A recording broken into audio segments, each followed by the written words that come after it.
안녕하세요. 인사이트 코리아입니다. 30년 만에 한국을 찾아온 영미권 천재 기업가의 고백이 최근 뜨거운 화제를 불러 모으고 있습니다. 질투나서 미치겠다는 발언과 함께 한국의 미래에 비전이 있다. 한국에서 태어난 사람들은 행운이라면서 탄식한 것인데요. 500만 서양인들이 존경하는 최고의 경제 전략가가 한국에 돌아오고 나서 박탈감을 느낀다고 말한 이유, 지금부터 알아보겠습니다. 요즘 전 세계가 대한민국의 21세기를 두고 두 번째 한강의 기적이라고 부릅니다. 1960년대부터 1990년대까지 믿을 수 없을 만큼 초고속 성장했던 이래로 또 한 번 그걸 넘어서는 부흥기를 맞이하고 있다는 것인데요. 일제강점기와 6.25 전쟁을 거치면서 국토와 인력이 넉마가 되어버렸던 과거의 한국, 그때 우리나라는 다른 나라의 원조 없이는 버틸 수 없는 세계 최대의 빈곤국 중 하나였죠. 6.25 전쟁을 총지휘했던 미국 메가더 장군은 전쟁 직후 100년쯤 지나야 이 나라 경제가 제 모습으로 돌아갈 수 있을 것이라고 말했다고 하니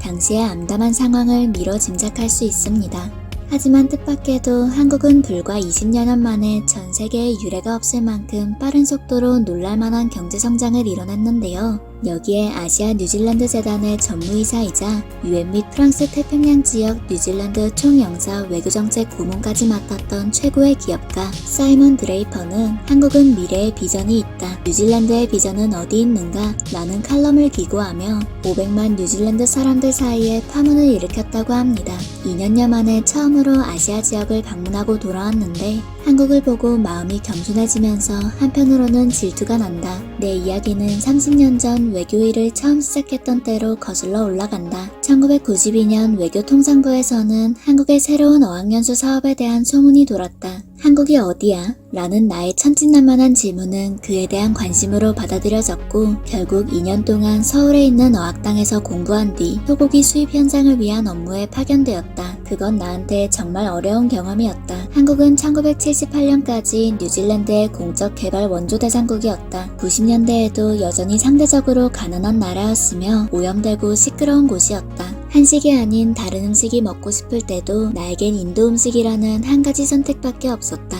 한국인들은 빨리빨리에 사로잡혀 있었고 모든 건 빠르게 처리돼야만 했다. 덥고 추운 계절마다 날씨도 극단적이었고 개발하느라 먼지가 날리는 환경 속에서 서울은 많은 외국인들이 도착한 지 얼마 되지도 않아 빨리 떠나고 싶은 도시였다. 나 또한 예외는 아니었지만 당시 나는 떠나지 않고 남았다. 인생 경험이라는 생각도 있었고 무엇보다 직장이 거기였으니까. 그리고 지난주 나는 다시 서울을 방문하게 됐고 지난 30년 동안 한국이 이뤄낸 것에 대해 겸손한 마음이 들 수밖에 없었다. 음식 수백 개의 다양한 식당에서 고를 수 있었다. 교통수단 너무나 많은 선택지들에 모두 시도해볼 수조차 없었다. 몇 킬로미터씩이나 되는 자전거 도로 역시 매력적으로 보였고 질서정연하면서 너무 깨끗한 그 도시는 거의 빛이 나는 것 같았다. 분명한 사실은 한국이 잔혹한 식민지 역사의 과거를 떨쳐버리고 야만과 낙관주의로 앞날을 내다보고 있다는 것이었다. 우리가 살아갈 미래 모습은 서울과 같은 도시에서 결정될 것이다. 훌륭한 계획개발 덕분에 이곳은 가장 현대적이고 안전하고 깨끗하고 살기 좋은 도시 중 하나가 되었다. 확실히 더 이상 30년 전의 모습은 없었다. 물론 완벽하다고 할 수는 없다. 한국도 기후변화, 성평등, 소득 불평등 같은 문제에 대해 헤쳐나가야 할 일이 많다고 인정한다.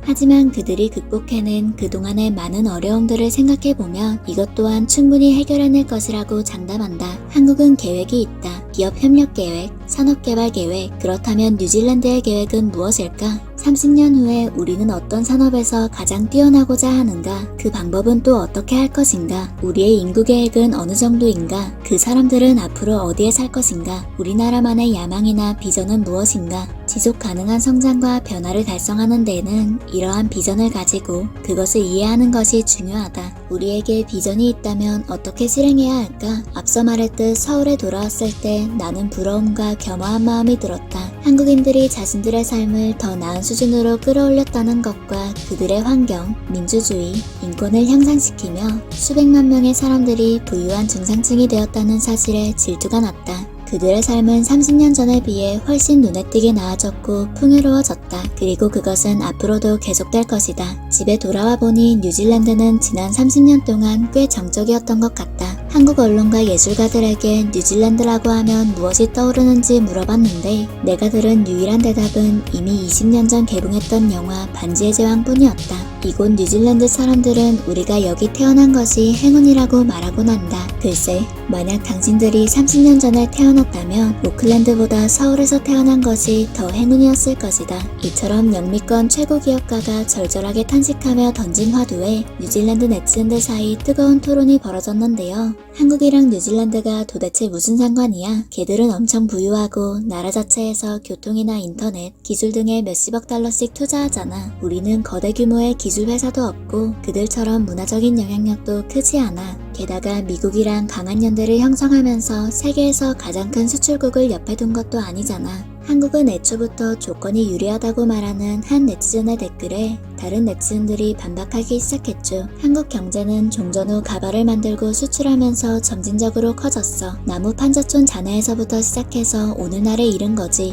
한국이 이 모든 걸 성취할 수 있었던 건 장기적인 비전과 그것을 밀고 나갈 수 있는 공동체 의식을 가진 사람들 때문이야. 내가 말한 인터넷, 기술 분야에 대한 투자는 그 성과인 거고 그런데 우리는 왜 똑같이 못하는 거지? 맞아, 이건 두 나라의 차이점을 보여주는 좋은 기사네. 타인, 환경, 공익에 대해서는 관심이 없고 이기주의와 내 개인 재산에만 집착하는 문화를 가진 사회 또는 국가적 자부심을 바탕으로 우리를 먼저 생각하는 공동체적 비전의 사회, 이 둘의 비교인 셈이지. 이건 정치적인 문제라기보다 사회 구성원 개개인이 오직 나만 생각하는 집착을 버리고 공동체의 이익과 발전을 위해 좀 더 관대해져야 하는 문제인 것 같아. 확실히 한국인들은 자기 나라에 대한 자부심이 있어. 반면 우리는 지금 그 어느 때보다 분열된 상태 아닌가 싶어. 그러자 잠시 여행 갔다 온 사람이 하는 말을 가지고 비교하지 말라는 댓글도 등장했는데요. 다른 나라 관광하면서 본 거랑 실제 우리 일상이랑 비교하면 안 되지. 서울에서 거주하는 게 아니라 휴가를 즐기러 간 거면 당연히 좋아 보이는 거 아니야? 비교하는 것 자체가 멍청한 거야. 나도 5년 전에 한국 가서 2년 정도 살다 왔는데 한국의 서울은 특히 놀라울 만큼 살기 좋은 곳이 맞아. 한국인들은 더 나은 삶을 위해 과감한 변화들을 시도하지. 저 사람이 하는 말 틀린 거 하나 없어. 반대한다고 말하는 내 경험은 뭐야? 뉴질랜드의 미래 비전이 뭐라고 생각해? 한국은 예나 지금이나 대담하고 흥미롭고 활력 넘치는 나라야. 항상 25년 뒤를 생각하는 나라 같았어. 한국인들은 앞으로 나아가는데 집중하는 사람들 같아. 뉴질랜드는 즉각적인 혜택이 없으면 변화를 잘 안 받아들이잖아. 그 너머를 내다보지 않는 거야. 물, 세금 개혁, 보건복지, 기후변화 문제만 봐도 알 수 있어. 모두들 제도가 엉망진창이라 그러면서도 그 시스템을 고치려는 사람은 아무도 없지. 그래봤자 자기한테는 직접적인 이득이 없으니까 말이야. 이처럼 미래를 위해 유연하게 변화를 받아들이고 개선해 나아가는 한국인들의 특성에 대해 인정하고 그것을 본받아야 된다는 의견이 줄을 이뤘는데요. 그럼에도 부당하다고 말하는 댓글이 또 등장했습니다. 한국은 우리 인구의 10배면서 국토 면적은 3분의 1밖에 안 돼. 즉 우리보다 돈은 더 많은데 나라 운영비는 적게 든다는 거지. 내가 놓치는 게 있어. 한국은 천연자원도 없는 나라야. 우리보다 물도, 농업 수출도, 관광자원도 없어. 근데 평균 임금은 뉴질랜드보다 높잖아. 한국은 지속가능한 성장을 엄청 중시하고 있어. 자신들만의 그린 뉴딜 정책도 있지. 지난 10년 동안 대기오염이나 수질 개선 기술에 많은 집중을 쏟아부어서 수질 개선 기술로는 미국 다음 두 번째래. 환경적인 요소도 고려할 필요가 있지만 그 범위는 2010년부터 현재까지 뉴질랜드를 훨씬 앞지르고 있어.